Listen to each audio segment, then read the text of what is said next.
Raise this up a little more, maybe. You're sitting in the middle.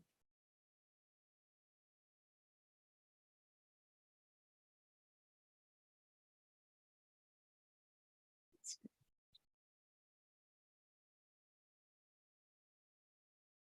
see here. Yeah, that's better.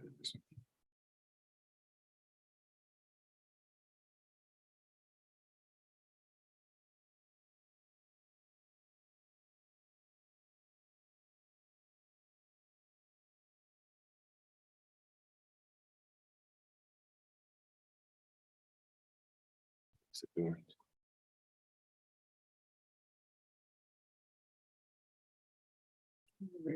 Yeah.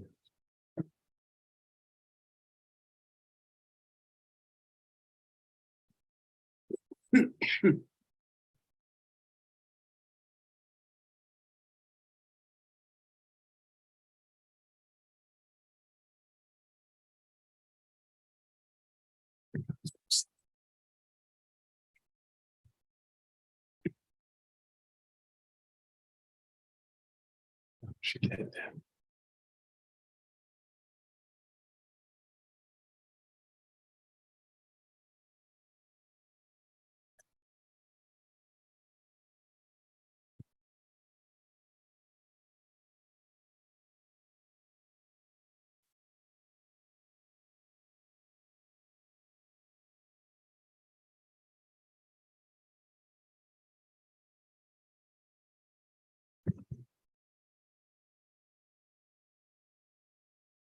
Oh, yeah. Consent of the URL.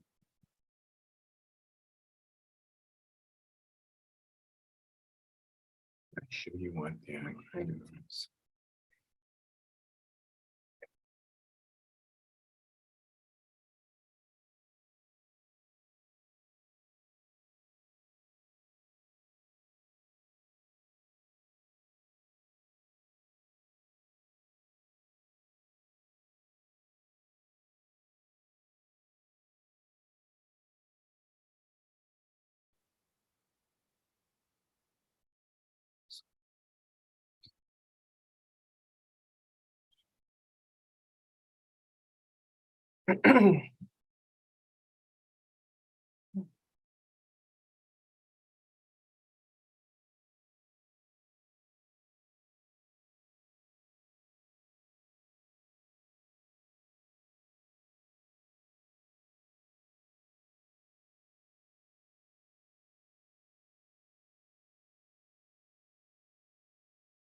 Splat V.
Restart.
Good morning.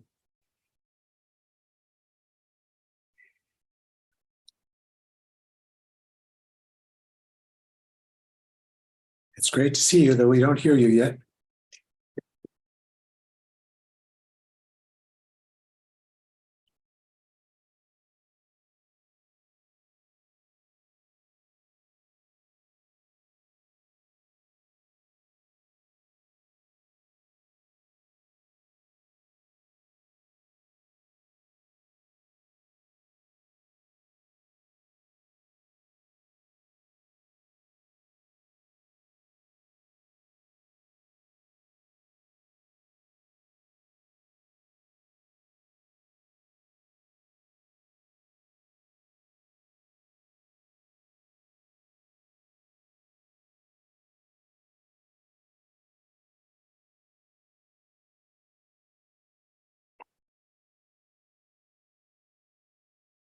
Can you hear us now? We are speaking. We're speaking, but we can't hear you. We can't hear one another.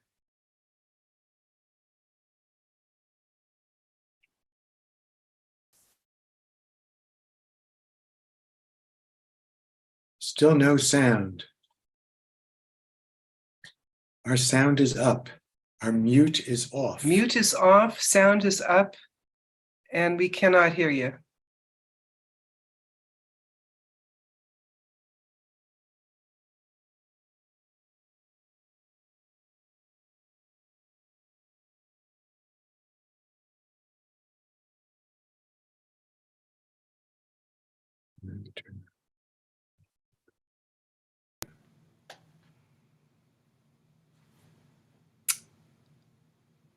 Can't hear you. Can't hear you. Okay, can you hear me now? Oh, yes. We can hear you. Can you hear us?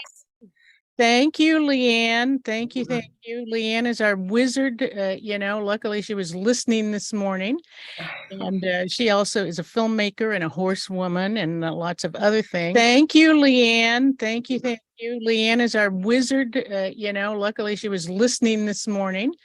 And she also is a filmmaker and a horsewoman and lots of other things. Thank you, Leanne. Thank you. Thank you. Leanne is our wizard. Luckily she was listening this morning.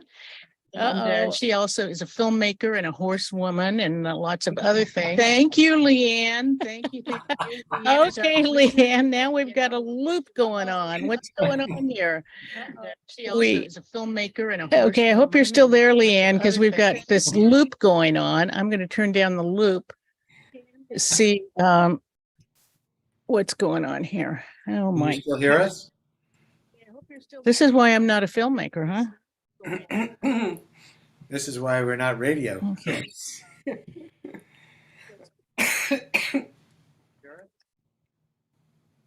All right, so I wrote a message to Leanne, see if she can figure out.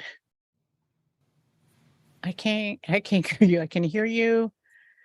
All right, so what I will introduce you to all of this. Okay, Leanne is starting all. Are you going to start all over, Leanne? Is that what you're going to do?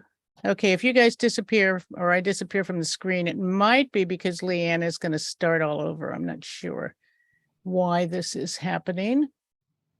So anyway, as I was showing you, those of you on YouTube, Mendocino Film Festival is starting, I believe it's on Friday, June 1st through the 4th, and films all over the town of Mendocino, some at the Coast Cinema, some at Matheson Hall, and some intense all over the place.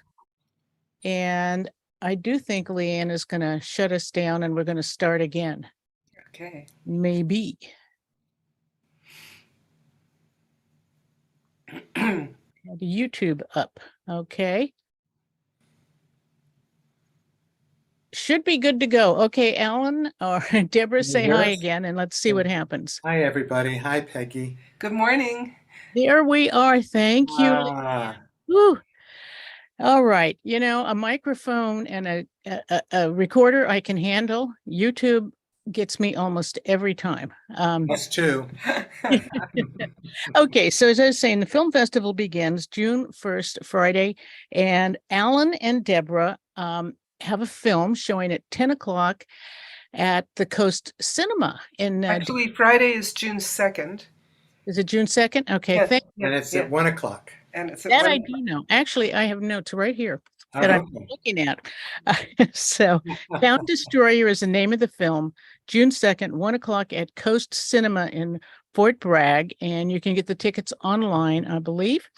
And there will be a Q&A, and you will see the three of us, not fiddling around with our microphones. We'll just be sitting there and talking about the film. And I'm very honored to be a part of this film. And I'm going to let, and I do have a couple of things before I'm going to let you guys talk about Town Destroyer. Alan and I have known each other a very long time, Alan. Right. Now we're talking close to half a century. Exactly.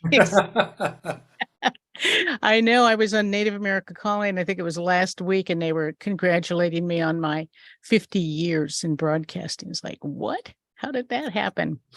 And Deb, I didn't know before we started working together. And let me finish with Alan. Alan was news director at KPFA for many years, and I think you did news at for some TV stations and other venues until you became a filmmaker, which I'm going to guess has something to do with marrying Deb. Is that how this started? Yeah, I mean, we became partners in dealing with this. Deborah had been running had started the first Jewish film festival in the world in San Francisco, and so she was curating a festival, and I was doing news, television news at that time, and so we both were interested in going into film from these different directions, and that worked out pretty well. That we could actually, sort of merge our different experiences and move in a direction that we were both interested in. That was a creative process that was independent of being inside some kind of institution where you're constantly dealing with the siege of it that any institution brings on a daily basis, as you know, at KGUA. So that's how that works. So we've been making documentaries together for about 30 years now. And 30 years. Oh my goodness. yeah. So, and we like to focus on contemporary political issues, social and political issues. So our new film is kind of, another film dealing with local political issues and conflicts. Before we get to talking about the Town Destroyer, tell me a little bit. You said 30 years of filmmaking. What was the first film you made? The first film was called Blacks and Jews. It actually was a spin-off of a 4-hour radio series that had a similar name, African Americans and American Jews. And it was at a period of heightened conflict between the two communities, targeting on a whole series of issues. And so we felt that had not been any filmmakers or any films that really took on that subject. I think there's a lot of tendency in the media and sort of in many aspects of media to avoid conflict. You hype conflict that's largely meaningful, but you don't deal with conflict in a way that brings people together. And so we were interested in trying to look at this conflict in new ways, and told us a series of 5 stories about this conflict, and how to look at these things and how to interpret them, and as a way of raising discussion, but inside each community and also between communities. So that was our first movie, and to some extent we've continued with that kind of issue ever since. I mean, we did a film about the hype of Silicon Valley, and the failure of the press to see that computers did not descend from heaven, but were actually manufactured by people who used to be farm workers and are now working in computer factories and were paid about the same as they were when they were farm workers. So, and then a film about the privatization of water called Thirst, and then we moved on from there. Those are the first 3. We made other films, one about internal conflict within the Jewish community on a whole series of issues called Between Two Worlds, a film about gentrification and high-tech control of the politics of San Francisco called Company Town. That was in 2016-17 when it was broadcast. And now Town Destroyer, our COVID film. Your COVID. Well, made during COVID, not about COVID. Right, right. So all of those films it sound like you could have your own film festival. It'd be interesting to see many of them because they're also timeless, I would imagine. Basically, I mean, there's probably Totally. forward progress in communities, and sometimes Well, because these what it, themes, yeah, the themes do repeat themselves. So, internal conflicts, the internal diversity of ethnic communities, which isn't shown when the mass media wants to kind of flatten us all out and uh, flatten our identities. I think that trying to kind of deconstruct political issues so that we can grapple with them and make change. I mean, what we like our films to do after we show them in film festivals is have a long life in educational distribution and be shown in high schools and colleges and universities, community centers, where people can talk about the issues and organize around them. We had a particularly effective campaign around our film Thirst, which was about water privatization all over the world, and was used by a lot of community groups to educate and agitate around resistance to the corporate takeover of water. From Argentina to Turkey to Starting in Bolivia. Taiwan. Yeah, I mean, yeah. So, we like our films to be used for community discussion and are hoping that that happens in Mendocino too. I think those are all wonderful and like I say, timeless topics.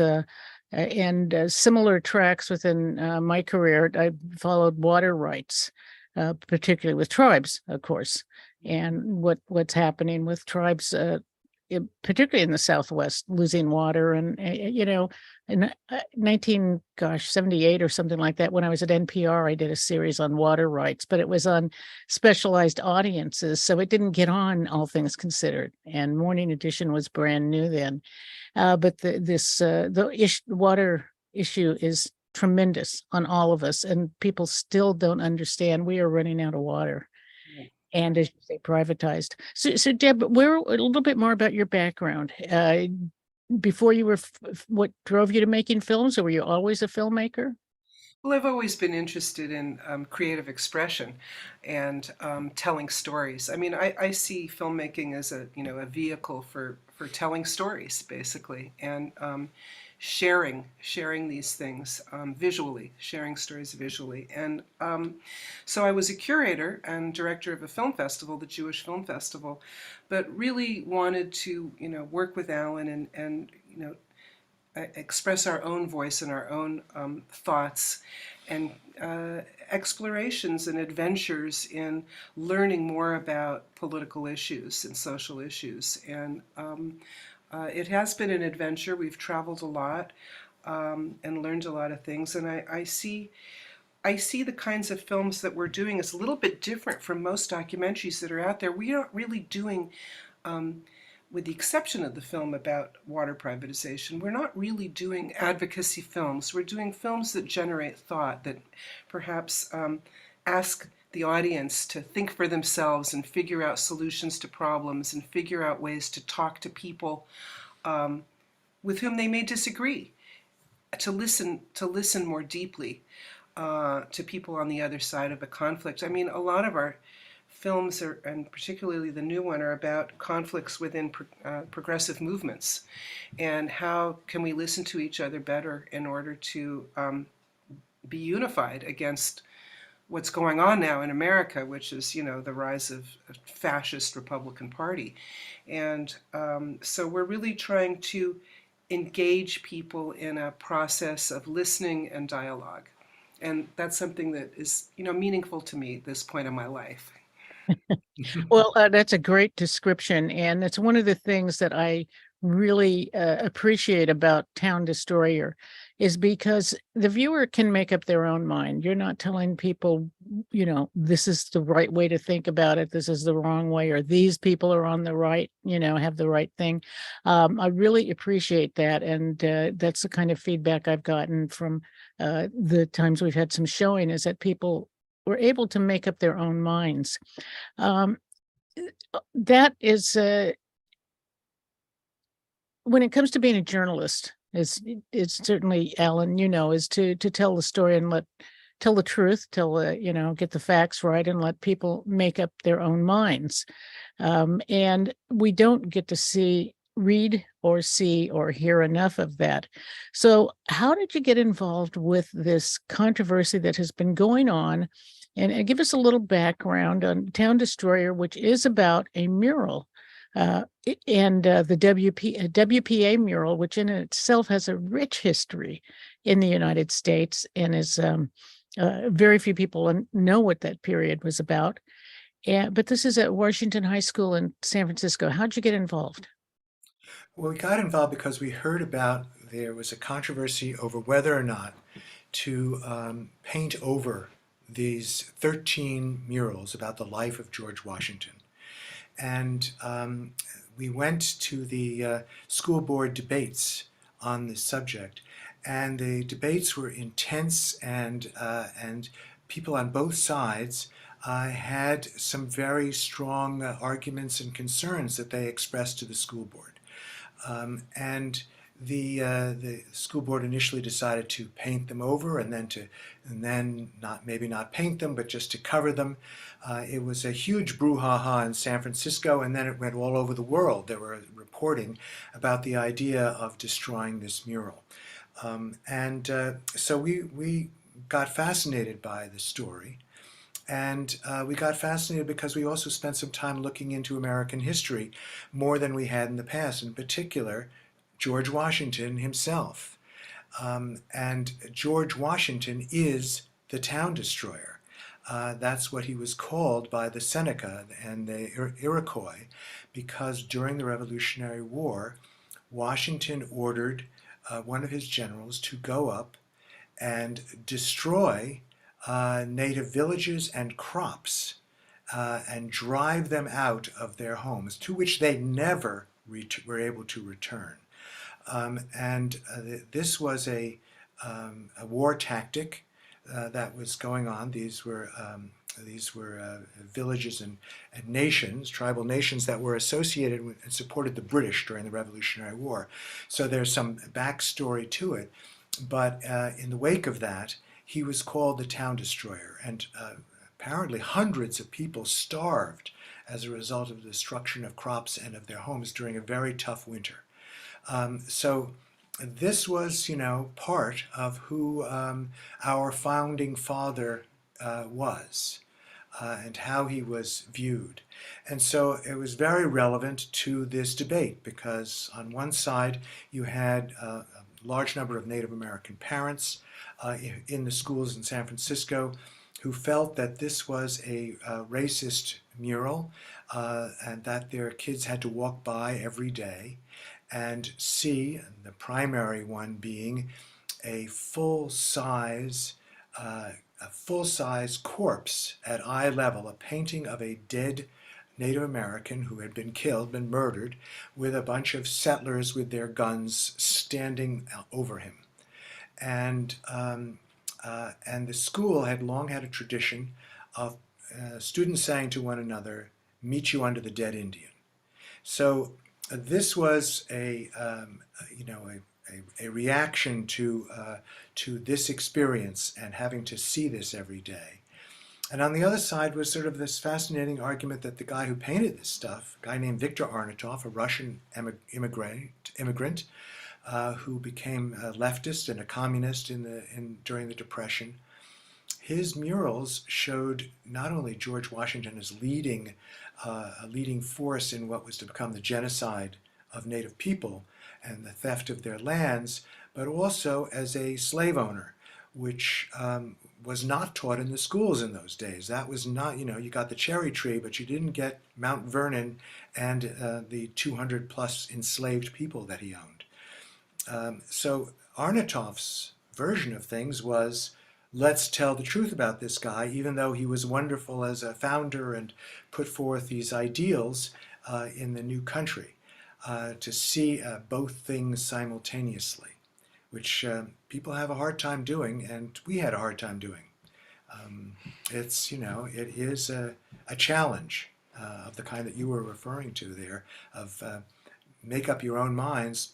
Our film hopefully makes people go back and forth in seeing the different truths that people are expressing and facing. You said so much in that description of the film and the background in the film, and today I still find so little factual history about Indians and the settlers who came here, whether it started in Washington or if it's in New Mexico or Montana, Utah, California. Has done a great job of hiding their outright extermination was the plan here in this state, although many, many people have survived. But the United States coming to grips with that understanding that never is taught in school about Indians, about slavery, and all the other things. And right now, obviously, and I say obviously because all you have to do is read the headlines. You have people like Ron DeSantis saying nothing like that is going to be taught in school. None of those stories that we're talking about. Now, he doesn't call this out or anything else specifically, but as far as he is concerned in Florida, and if he's the president of the United States, there's only going to be one way to teach about American history. And it's not going to include any other stories of people who lived here or came to this country. So that's something that, as not only a documentary producer, but I've been privileged to work with two different Smithsonian museums in Washington, D.C., and living in Washington, D.C. at that time that I did these two different projects, seeing the battle going on about who owns history, who owns the American history, who has the right to tell it. And there were other battles going on at different Smithsonians, and our projects, we were able to stay in the background and nobody interfered. But there was this major, major turmoil going on. At the same time, the nomination of Clarence Thomas was going on too. So you had one of these times, Anita Hill and Clarence Thomas, and his biggest supporter was Joe Biden, by the way. So, unless you have, as one of my friends tells me, one of the friends from your movie, Judy Lowry, she says, I have a hungry mind. And I think people like us have that hungry mind to share the facts, but let people make up their own minds. And that's not easy. So, Deborah, do you feel like in this film you have come to that that vision of being able to let people make up their own minds? I'm still learning. And as you say, there's a lot to learn that we don't get in our public schools. I'm a product of the public schools in San Francisco myself. So I didn't learn a lot of this history. We valorized the missions, Mission Dolores and other missions throughout California. So, that's and the truth is that's an ugly history. Mhm. But what's happened with this film is, we started it, as Alan mentioned, during 2019, and then COVID came. It was the time, 2020, of the monuments being taken down after the George Floyd travesty. And something was happening in society, some kind of a racial reckoning, something that was very important was going on during that first year, 2020. People recognizing that symbols were important. And now, as the film is coming out, and we're showing it in festivals and various centers around the country, we have this other backlash going on, as you mentioned, Ron DeSantis, and this drive to censor in Texas and Tennessee and Florida and all, throughout the country, and to take away our opportunity to understand our history.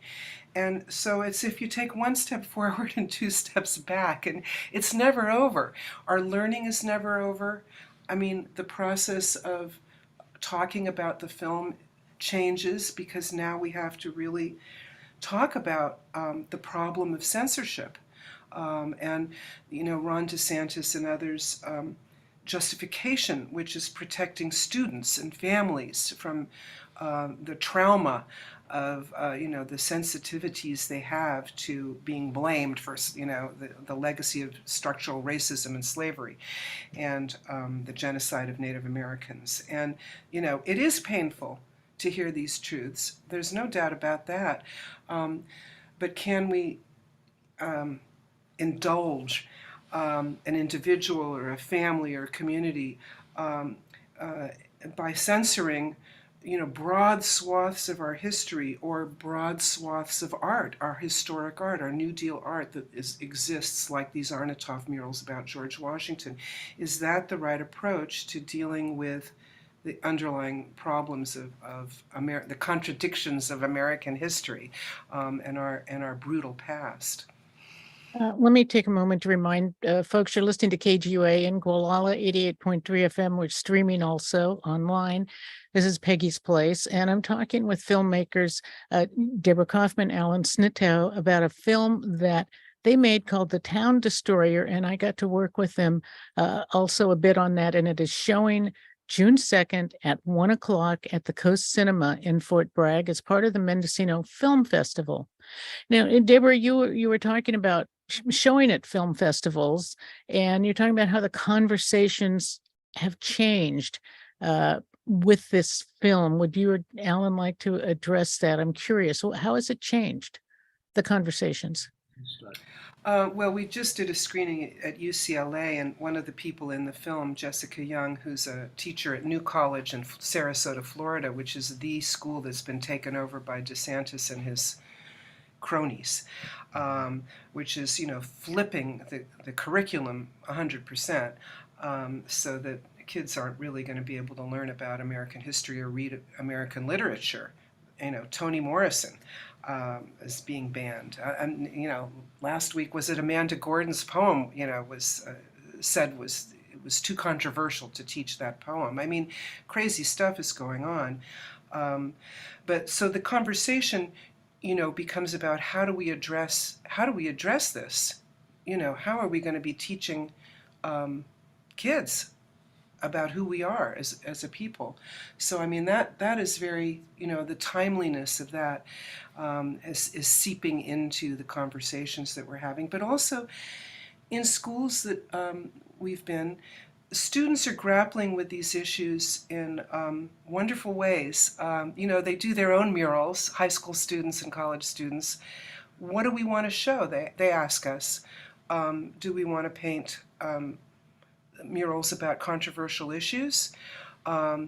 Identify who our enemy is, who our heroes are, or do we just want to avoid controversy and do decorative imagery of butterflies and flowers? I mean, these are, real issues that they're dealing with in their school murals.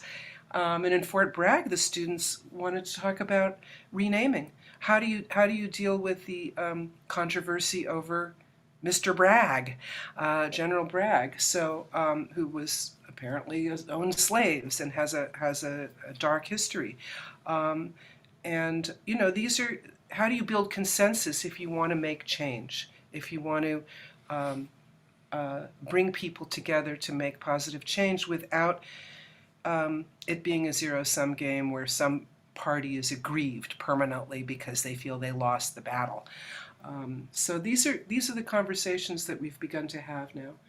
Yeah, there's a sense that in terms of the politics now that happens um, on all pretty much all sides of the political spectrum, is that there's a kind of permanent grievance that in which even you still feel like a victim even if you've won a particular battle, and that's something which I think is dangerous, and we hope that we show in this film that it is victimization as a value, as a comparative value. One group, which is the most victimized group, this generally ends up getting the support or supporting the political outlook of demagogues. Because who can be the most pure in supporting your own group against everyone else?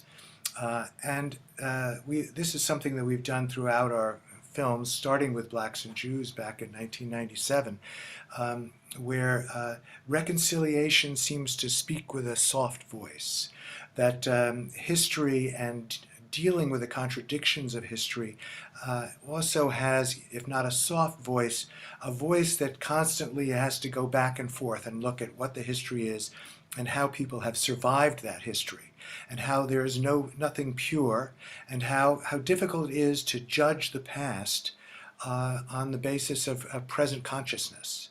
So you have all of these welter of issues that come together, and you try to figure out a way, how can you raise these things in a way that permits real expression about what the history is, about what the victimization was, but also provides a possibility of people looking and acknowledging one another. In other words, one of the things that a lot of Native people told us during the process of research of the film is that, and Barbara Mumby says this in the film, the idea that we don't exist, that we were all wiped out, that we're not in history, and this acknowledgement has to be completely fundamental to any understanding of California history, for example, which is perhaps the most specific example of classically defined genocide of the American experience, where people were sent around California, paid by the state government $5 a head to bring back scalps, indeterminate, children, adults, grandparents, it didn't matter, bring back the scalp, you got $5. This kind of massacre, which was supported directly by the state government and then also financed by the federal government, is part of our history that you can't just throw that out. So we have to really look at what that victimization is, and then also figure out ways, how do you forge ahead? How do you make something of it where you can acknowledge it and look at it, but also not have to look at it all the time, because otherwise you're just looking at people as victims. And that was the other side for us. We wanted to show the people involved in this debate on both sides as being active in their communities, as having a role, and not being just purely victims, but in figuring out new ways to show who they are, what they want, and how they will achieve it. And so that's our game plan, and you'll have to come see the movie to see whether or not we whether it's effective. Whether it's effective. That's yes. Again, between the two of you, I mean, explaining what process is going on your mind, why you decide to make the film, and then you see the film and all the different people you've interviewed presenting different context, and I do personally think that you did well in that you allow the viewer to come away with their own decision if they're going to make a decision about it, but also it opens them up to think about other things that are happening. And yes, right now things are just really crazy on the political scene, and something like this certainly does speak to that, but in a way that, again, it's going to let people think about it. I think your choice of interviewees was great. And one of the things you're talking about,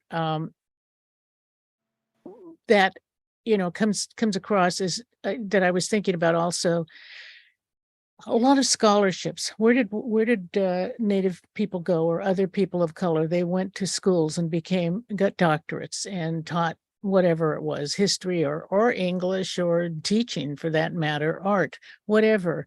One of the ways in having to in some ways work harder. I mean, Deborah is a woman. We always say we have to work a lot harder. And if you're a person of color, and a woman, you're going to work harder too, to be accepted sometimes in your fields. So you have a lot of scholars, you have a lot of artists and people in the film, I think, that are all so well spoken and I think again, you have to go see it. Have we decided is Friday the 2nd? Friday the 2nd at Friday 1 is the o'clock 2nd, yes. at the Coast Cinema in Fort Bragg. Yeah, a real theater. You made it to one of the real theaters instead Yeah, of, we're hard excited. chairs in A an real theater. auditorium. Yeah, we're Right. excited. I mean, we're coming up. We're going to be there. With And you, with you. And if you head down to the Bay Area on the 10th, we will be at the Pacific Film Archive. Oh, It's Saturday the 10th at 4:30. If people are heading back down the coast, but is first comes the Mendocino Film Festival. We're very excited because there's a lot of other films we want to see there The too. festival looks great, and we're planning on attending other people's. Some of our colleagues have films in the festival. We're very excited about it, actually. it's a It's a great wonderful place to be, to see the films. I mean, I love Mendocino, and it's a wonderful showcase and casual, and meet a lot of really interesting people. Um, You don't need to wear a tuxedo or anything like that. No, no, no No no, fancy red carpet. dresses. No red carpet. Okay. flip-flops are acceptable, and however comfortable you want to be. You mentioned that you showed this recently to a high school in Fort Bragg. What were the student and what ages? What ages were the students, and how did they respond? It was three classes of seniors. So it was the seniors at the school. So I suppose 17, 18 would be. And there, I mean, besides the issue of what do you think about renaming in terms of Fort Bragg itself, um, uh, they were interested in how do you confront these historical issues in a way that is active, and how much do you want to go back into the past and change names and so forth, and when most people don't know who Bragg was. And so it becomes a different thing. Do you want to change the name of Washington High School? So this is in each school that we've been to. There's been slightly different local takes on the questions that the students have raised, but it's always been extremely smart. Um, we found that the questions from high school students have been right on the money in terms of what is happening in the society, in terms of how to grapple with their own experience and how to learn. I mean, what is the education process? Because the art that we're talking about in the film is about an art that's in a school, which is one of the maybe issues difficulties of this art, but also that it is an attempt by the artist to engage in a educational process where students would have potentially this double vision of being able to keep two things in their heads at the same time. And we found a lot of the students trying to grapple with that. How can you say this and still say that there's value in what that experience of the founders was. One of the people who's most articulate in the film about this is an artist named Dewey Crumpler, and who was a professor at the San Francisco Art Institute. And he says, how do you grapple with the founders who had this great idea about liberty, but also at the same time, how do you look at that within the frame of genocide and slavery? This is history is tough this way, but that's what actually makes it sort of completely fascinating to look at it as something that is living and lives today. The past is not over. The past continues. I'm going to make a kind of a generalization about the screenings we've had with younger people, and that is that they come in with an open mind, and the conversation is not argumentative. It's more open, curious, questioning without vitriol. And a lot of adults come with baggage. They think they know what they think, and We think we know, and but we want to think- tell everybody, convince everybody. And I think what's been refreshing and rewarding, for us to show it to younger people is that there is more curiosity and sensitivity. I mean, they've the last few years post the George Floyd events, summer. I think have sensitized and educated a new generation to what's going on in America, and so they are questioning, and they care. They care, and I think that we need to cultivate that empathy as much as possible, and model it, and really model it for the kids who don't, not in Fort Bragg, but somewhere else. One of the questions is, why do adults scream at each other all the time? Right. Wow. Why can't they work Actually, together in some way? Right, right. And yeah, go ahead. you raised so many things are going through my head, and thinking about so many ways I want to respond. You're as educators, as you speak to the audience and to the kids. The Dewey, I wanted to bring up Dewey, and it was an honor to meet him. But he was a student at Washington High School. And so for him, the piece of artwork was even more profound. And he's an artist. He's an artist. He became an artist. As I recall, wasn't as he was a teenager or a young man anyway, went to Mexico to see Diego Rivera's work and came back even more inspired. And doesn't he have a mural that still exists in Washington High School? Yeah, he does this in the 60s. Students involved in the Black Power movement and the Black Panthers protested the murals, the same set of murals. In this case, they did not want to be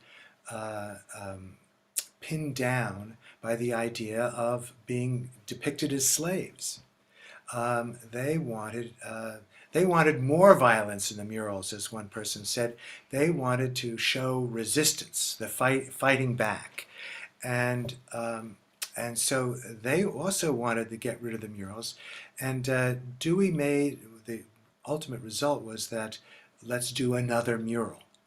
And in this case, you have the Arnautoff murals that are showing the oppression, and this other group of murals was about breaking the chains of oppression. So these two murals in rooms that are right next to one another, sort of at the center of the school, are orchestrated to have a meaning, and to come out as being, yes, you have to see complication, but you also have to be politically active. You have to be engaged. And that sometimes I think is a difficult thing, because complexity of thought can also be something that's an impediment to action. How do you have a complex view and then decide, that you're going to go this way? I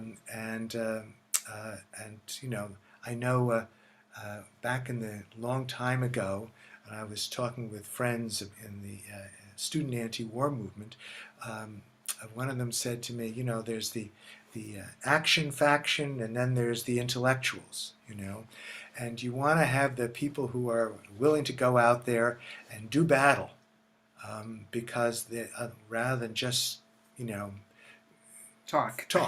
and try to figure out what's true, you know. And so there that really is yet another issue, which I hope that you've resolved in your mind.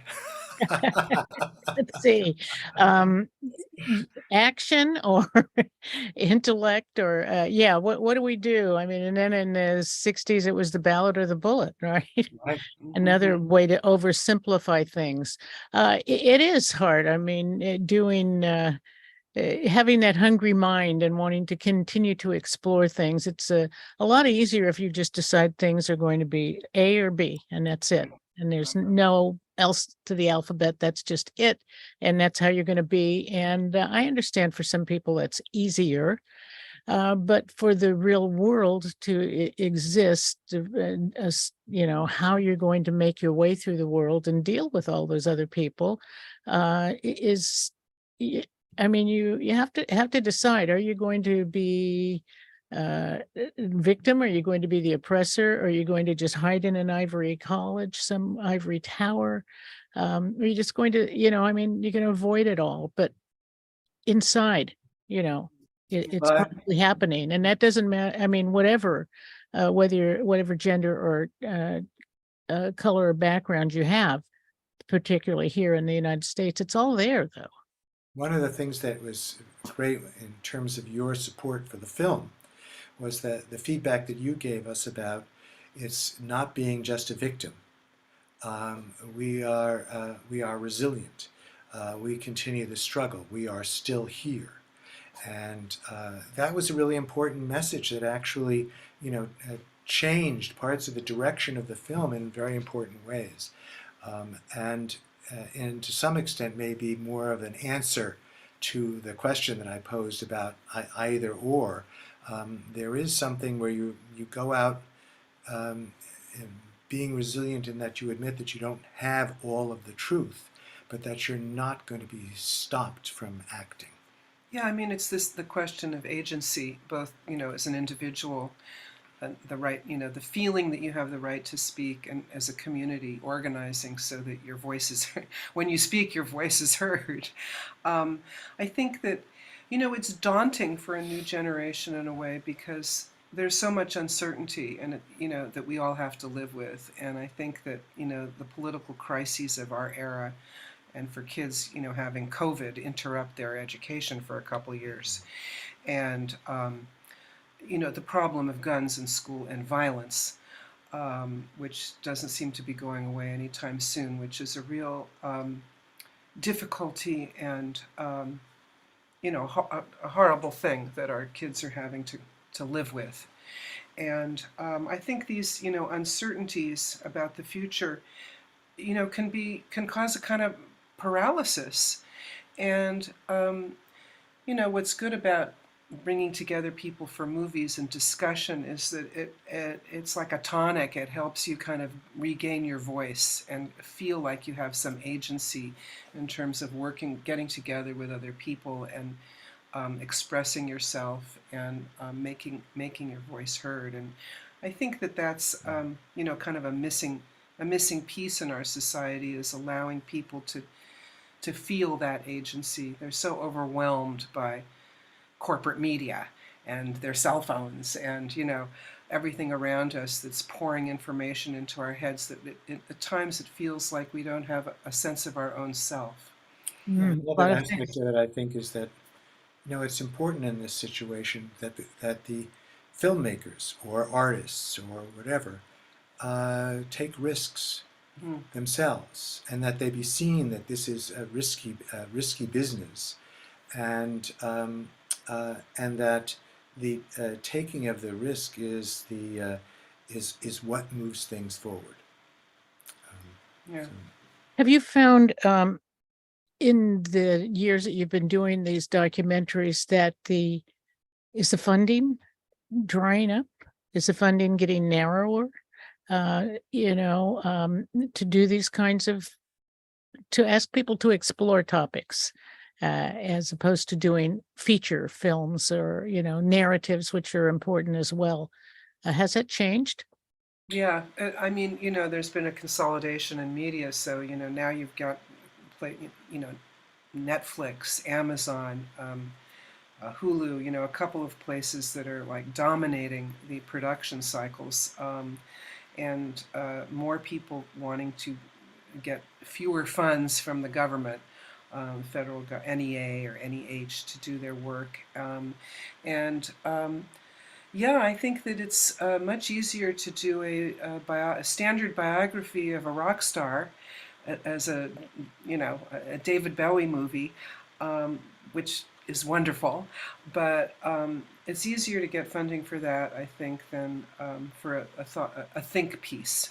But in addition to the funding problem, there's the distribution problem. If you aren't on one of the major platforms like Netflix, it's hard to get visibility. That's why film festivals actually are really important, is because they do give visibility to smaller, films that are more thoughtful, more artsy maybe, and more risk-taking, films that are going to be kind of outside the mainstream.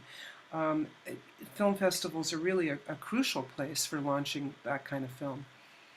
I would imagine you also have people saying, why do you do this? Why would you continue to take these type of topics on?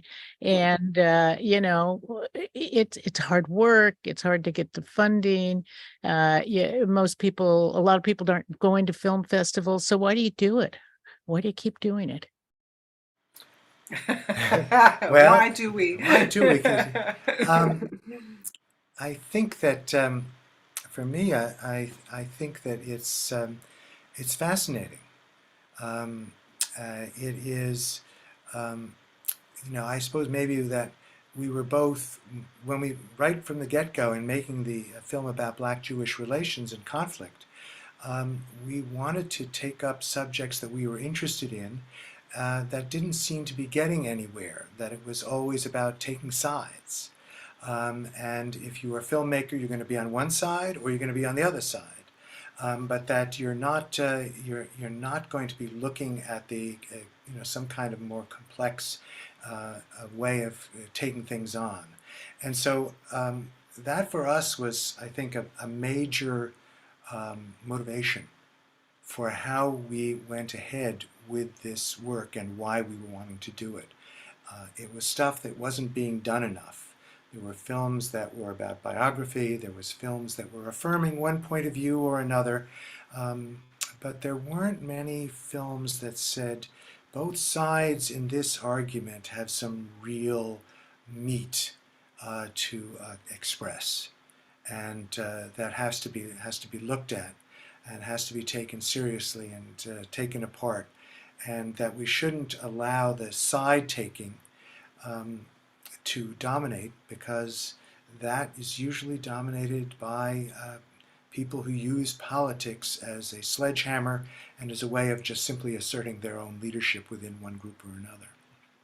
Wow, Alan, you and I both come from a background where we were younger. I think we did a lot of that one-sidedness. We had the agency to do that in those days because it wasn't. You were completely right at that time too. Absolutely right. Alan and I can tell you about many things we disagreed on, but we're both right about it. And you still are. And we still are. Well, this whole concept of asking people to think about things is so, in my opinion, so important. And it was something that when you asked me to take part in the film and you showed me what you had so far, I was very impressed. But yes, I was concerned about victimization because that happens so often. Oh, the poor Indians, and we're all in the past, and there's none of us in the present, and we're just these icons, and that continues. It's why I started 50 years ago, and it's still here. We've only got a few minutes left. I'm so happy that we were able to talk. I want to remind people that we're talking about the film Town Destroyer, showing June 2nd, which we've all agreed is Friday, at 1 o'clock at the Coast Cinema in Fort Bragg. It's part of the Mendocino Film Festival. And I, of course, am urging you to see it. Because it does give you an opportunity to think about things that you may have not thought about before. And all of these icons, speaking of, icons, I remember when a recent president moved into the White House, and the first thing he did was put Andrew Jackson's portrait in the White House. It told a whole lot of us in this country what kind of person he was. A lot of people would not understand that history if they weren't Native American in particular, and understanding what happened in the Southeast to many of our tribes. So that kind of education helps you a lot if you know it. I want to remind people also, would be remiss in saying, on Saturday, there's a short film called Washed Ashore featuring our own Scott and Tree Mercer, who are our whale experts in this area. And it'll be also featured with Patrick and the Whale. That'll be in the big white tent next to the Hill House. But today we're talking with filmmakers. What are their names again? Oh yeah, Alan Snitow and Deborah Kaufman, journalists for a long time, helping people, introducing people to films. And when you were talking about Blacks and Jews, the one thing I wanted to say was that's something that would be totally alien to the community I live in right now. We have no concept what that means or why you would make a film about it, which is also why it's important to make those films. It's a world that we have no knowledge of here. So what's your next film? Are you taking a break? Are you already starting it? We are not engaged in another major project. We're looking forward to actually maybe doing a short film about Dewey Crumpler's art. Oh, great. Partially because when we interviewed Dewey, we spent a lot of time talking about his current work, which is about containerization, globalization, going back to the slave trade up to the moment. And it's both beautiful, abstract, but also targeted politically. And he said, "You're asking me all these questions about my work now, but you're not going to be able to get that into this film." And we said, "Oh, we're going to try," but he was right. We couldn't get it in. And so there's a lot of there about Dewey's work, and we thought it would be interesting to do something that was about what he was about now and his work now. Well, Alan, that's going to be the last word. We're out of time. Deborah, thank you so much. And I can't really see are those horses behind you? It's a horse, yeah. Yeah, it's a horse in Kazakhstan. Yes, it's a beautiful country scene. All right. Well, I'm going to have to say goodbye and go enjoy our beautiful country scene here. Thank you. I'll see you guys on Friday. See you there. That's right. Come and see our film. And great to talk to you guys. This will repeat at 1 o'clock, by the way. Great to see you guys. Take care. Bye-bye.